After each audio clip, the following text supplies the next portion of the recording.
Hello everyone, it's time for yet another demo of my new puzzle game, Squared Straight.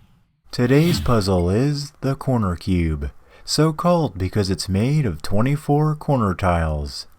In this video, I'll be showing old solve recordings, so you can see some discoveries I made for the first time. This was before some of the refinements I've made to the UI.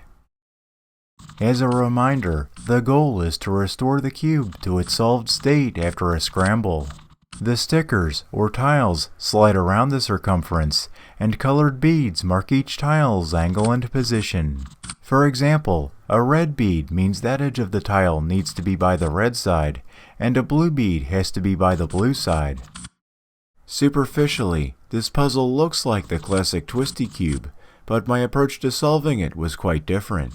Twisty cube algorithms typically start by making a desired swap or rotation on the top layer, while messing up the bottom two layers. Then different cubies are rotated into position on top, and the sequence is performed in reverse. This performs the swap or rotation on the next set of cubies, while reversing the changes to the bottom two layers. Mathologer has a great video describing this in more detail. Although, this doesn't quite work with a sliding tile puzzle.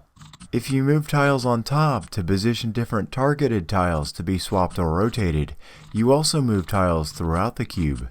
So instead, I designed my algorithms to work with bands. For example, I'm rotating this tile in the upper band counterclockwise.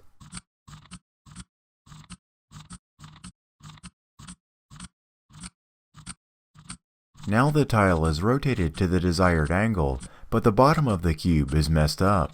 So, I move the next tile in the upper band into position to be rotated clockwise.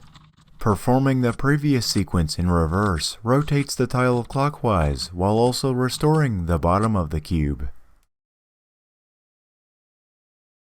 Now the two tiles are rotated while the rest of the cube is unchanged.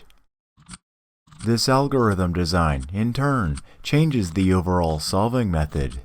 Instead of solving layer by layer, I start by solving the top and bottom faces intuitively. In this case, those are the white and yellow faces. Then, I separate the tiles with yellow beads into the upper band, and the tiles with white beads into the lower band. From there, I use my angle and position algorithms to organize the two bands individually. Even as a 2x2 cube, the corner cube has more permutations than the 3x3 Rubik's cube. There are 24 tiles in 24 locations, and as you'll see later, you can swap exactly 2, so all are valid positions reachable through legal moves.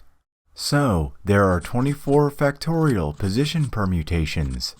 Each tile has 4 possible angles, but since tiles can only be rotated 2 at a time, the last tile's rotation is determined by the rest. So, the angle combinations are given by multiplying by 4 once for each variable angle, which multiplies out to 4 to the 23rd power. To find all permutations of positions and angles, we multiply the two together. However, some permutations will be the same as others, but with the whole puzzle rotated. There are 24 possible cube orientations. So, to avoid counting duplicates, we divide by 24 to get 1.8 undecillion.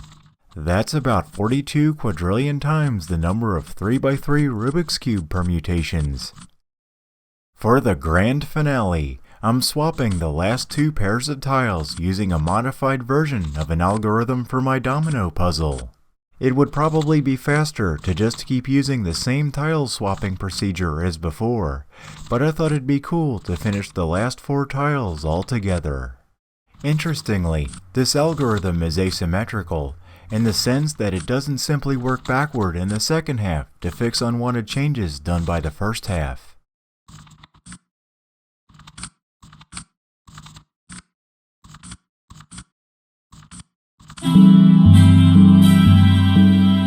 There's the win. We set a new speed record, but not a new fewest moves record. That's because I had a previous solve that ended in parity, meaning that exactly 2 tiles were swapped.